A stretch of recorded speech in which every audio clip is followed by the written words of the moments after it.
I'm Kevin Dupont for the Boston Globe, and the Bruins finally get their man. Not Jaromir Jagr from last week, but Jaromir Jagr, 41-year-old Jaromir Jagr, the leading scorer, current scorer in the National Hockey League, comes to Boston and works into, frankly, their top six. He's one of the premier forwards of all time.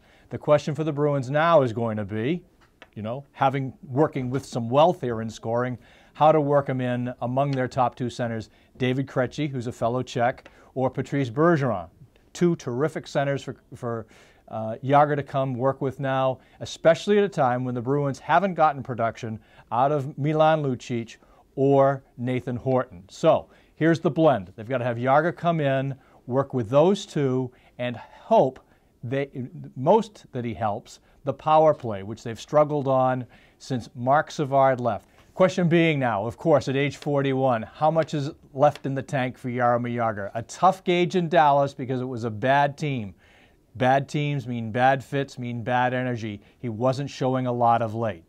But this is a classic case, I think, of a guy who'll come in, be rejuvenated by a team that is a legitimate cup prospect here, legitimate contender. He can come in here and work with a younger core, not be asked to carry the load.